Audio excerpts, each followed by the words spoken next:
இன்றைக்கி வந்து ஆடி கடைசி வெள்ளி, அதனால் சாமியெல்லாம் கும்பிட்டு முடிச்சுட்டு மார்னிங்கே பாத்திரம்லாம் கழுவி வச்சுருந்தேன். அதெல்லாம் எடுத்து ஈவினிங் இப்போ கமுத்திட்டு அப்புறம் எண்ணெய் பாட்டிலு கழுவி வச்சுருந்தேன். அதுவும் தேவையான அளவுக்கு எண்ணெய் ஃபுல் பண்ணிவிட்டு சரி வெஜிடபிள் பிரியாணி மாதிரி செஞ்சிடலாம், வீட்லேயும் எல்லாம் கேட்டுகிட்டே இருக்காங்கன்னு சொல்லி சரி செய்யலாம்னு சொல்லி ரெடி பண்ணிகிட்டு இருந்தேங்க.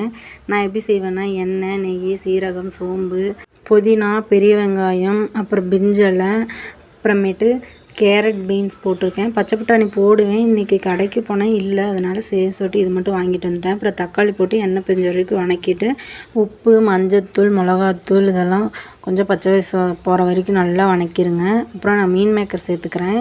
மீன் மேக்கர் சேர்த்துட்டு அப்புறம் நல்லா ஓரளவுக்கு எண்ணெய் பிரிஞ்சு வந்தோடனே பச்சை வாசனெல்லாம் போன வேட்டி தண்ணி தேவையான அளவுக்கு ஊற்றி தயிர், லெமனு சேர்த்துக்கிறேன். சேர்த்துட்டு குக்கரை மூடி வச்சிட்றேன். ரொம்பவுமே சூப்பரான வெஜிடபிள் பிரியாணி ரெடி ஆயிரும். உங்களுக்கு எப்படி ஆடி கடைசி வெள்ளி போச்சுன்னு மறக்காமல் கமெண்ட் பண்ணுங்கள். பிடிச்ச மாதிரி கோயிலுக்கு போயிட்டு பிடிச்சதை செஞ்சு சாப்பிட்டு இன்றைக்கி டே